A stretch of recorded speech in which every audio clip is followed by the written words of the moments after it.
Chapter 8, The Next Step. Life was good. Pumpkin could play all day. The nice lady and the little boy would put her braces on each morning. The braces felt a little uncomfortable at first, but then they felt great. Every time she saw those orange and white braces, her eyes lit up. She knew she would soon be free to explore and run around outside. But first she had to eat her breakfast, which was hay now that she was old enough to eat solid food. It was even better than milk. Then the lady would open the door to the pen and lead Pumpkin and her mom out to the pasture. This meant it was time to play. Pumpkin finally got to meet some of the other animals. She met Everest, a beautiful white horse, and Lucy, a miniature pony with dark brown coat. And then there were so many more. There was never enough time to see everyone and do everything she wanted to do. The sanctuary was so big. Her mom always stayed close so she wouldn't get lost. The little boy liked to hang out with her too. They ran around together a lot. Sometimes the little boy would hold out his hand and Pumpkin could eat something from it. Those were called snacks. The little boy laughed and laughed when she licked his hands. He was just so cute. Each night her braces had to come off. The nice lady and the little boy would guide her and her mom back to their pen, then remove her braces. Then she had to rest. After a long day of exploring, she needed a break, even though she didn't want to admit it. She's fast! She's so fast! It was still too early to say, but it seemed that Pumpkin was getting stronger each day. Ashley was in awe of that little foe who could barely walk just weeks ago and was now running at full speed. Pumpkin was such a curious creature, so it was satisfying to watch her explore her surroundings at the sanctuary. And Deacon had wanted nothing more than to run with Pumpkin since the day he'd met her. The fact that the two could finally play together made Ashley's heart burst with happiness. She's still the same Pumpkin, but she's just happier now. You can tell. Thea looked happier too. Now she could teach Pumpkin how to graze and how to gallop in the field. Ashley could have watched Pumpkin trot around all day, but she knew she had more work to do. She thought about all the messages waiting in her inbox. Pumpkin's video had recently been posted online by the Dodo. Matt had sent it to her the day before it went online to see what she thought. It had taken the team at the Dodo about a month to edit together all the footage, but they were really proud of the final product. They knew it was going to be special. When Ashley watched it for the first time, she sobbed. It was as if months of built-up tears were poured out of her eyes. Of course she was happy when Pumpkin walked for the first time. When she was in the moment, it had felt so surreal. She had tried not to get emotional in front of Deacon because he really didn't understand yet what happy tears meant. But watching Pumpkin's story progress through the short video was a different experience altogether. She felt all the hard work she and Derek and the vets had done. Then the thrill of watching it pay off when Pumpkin started running for the first time. She just felt a flood of emotions and immediately replied to Matt. "I love it! I'm crying," she told him. She was so thankful for the work Matt and his team had done. Telling Pumpkin's story was important, and Ashley was thrilled that people around the world would get to see it. She watched the video again, and it made her cry all over again. Don't worry, it was a happy cry. Others felt the same way. Thousands of people watched the Dodo's mini dwarf pony who could barely walk finally gets to run video and fell in love with Pumpkin. In just one day, several million people had viewed it, and the number kept rising. Matt knew as soon as the video went live that it was going to be one of the bigger hits. He scrolled through hundreds of comments from people who were cheering Pumpkin on. "What a joy to see Pumpkin running. This is my favorite video on YouTube." When she took off running after the second fitting, I screamed and jumped for joy. So happy she got the help she needed at a wonderful home. I was smiling and crying at the same time. This is just amazing.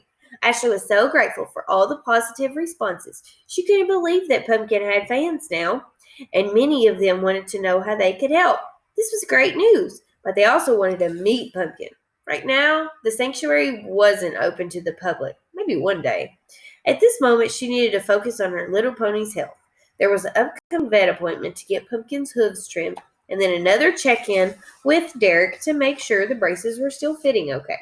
Pumpkin's fans would have to wait. And then there was Ashley's most recent rescue, Zebra, the sweetest little lamb, born with front legs that were bending just like Pumpkin's.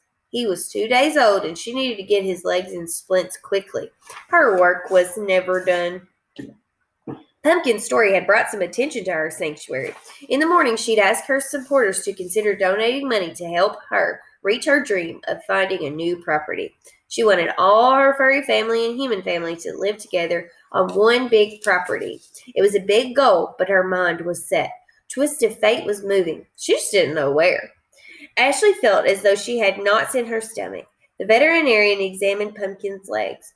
Pumpkin was now 8 months old and had been wearing braces for 4 months. The braces were supposed to strengthen Pumpkin's legs and tighten her ligaments, the tissues that connect the bones, so that one day she could walk on her own. But that wasn't happening. Derek had worked so hard. He couldn't have done any better on the braces, but for some reason the horse's legs weren't strengthening or getting as strong as they should, as much as they should have. The veterinarian said it was really bad. At this point, there was no way she could walk without help. It was a birth defect that no one could change. She must have been born without the ligaments that would allow her to one day walk normally, the veterinarian finally told Ashley. I've been saying veterans. I'm sorry. Veterinarians. Ashley nodded. The braces were always supposed to be a temporary fix. Ashley knew that one day they would come off, but she was hoping they would be removed but she was hoping they would be removed so Pumpkin could walk without them. If they took away her braces now, it would be a huge step backward. She was nowhere close to where she needed to be. There is another option, the vet said. Ashley perked up. Surgery. The veterinarian was an expert on large animal surgery. A surgery could help straighten Pumpkin's legs so that she could walk without braces. They could add steel plates to the bottom of Pumpkin's legs exactly where they were bending sideways. This would help keep her legs straight as they should be. Not all animals are good candidates for surgery, but Pumpkin was, and that was pretty lucky. We can try it on one leg, and if it goes well, we can move to the other 3 legs. Ashley was torn. On one hand, she wanted Pumpkin to be able to walk and run without her braces. On the other hand, she didn't want to put her through extensive surgeries. With surgery came pain and physical therapy and long recovery time. She wouldn't be able to explain to Pumpkin that the pain would go away and that the surgery would eventually help. It wasn't a decision to make lightly. And then there was the cost. Between the surgery itself and the bills came with a long stay at the animal hospital. They estimated it would cost $13,000. As the owner of a nonprofit animal sanctuary, Ashley was used to asking people for money, but this was a lot of money to ask for, and she needed the money soon. Unfortunately, she had already asked for donations 6 days ago when she posted about her mission for a new property mission request. And now she was going to ask her supporters again? It seemed like too much. This journey's been a very long one, but to know we have made a difference for her, it's 100% worth it. She knew she had only one option, to start raising money for Pumpkin's surgery. Pumpkin's quality of life has always and will always come first, and I truly feel this surgery is her best option right now. It seems costly, and there is no guarantee that this will work. However, if the surgery is successful, it literally could save Pumpkin's life. Ashley hoped her supporters would understand how serious this fundraiser was for the little foal. She needed at least half the money as quickly as possible to give to the animal hospital so the veterinarians could begin the first surgery. That was $7,500 she hoped to raise overnight. Thinking about it made her head spin. But others around the world had fallen in love with Pumpkin as quickly as she and Deacon had. Millions had watched the Dodo's video of Pumpkin, and they were so impressed by her determination. Hopefully, they'd be willing to donate money so the foal could live a good life. Every dollar would help. She is incredibly spirited and spunky, and she deserves this chance, Ashley added. Can we rally together for Pumpkin? She clicked share, and then she waited.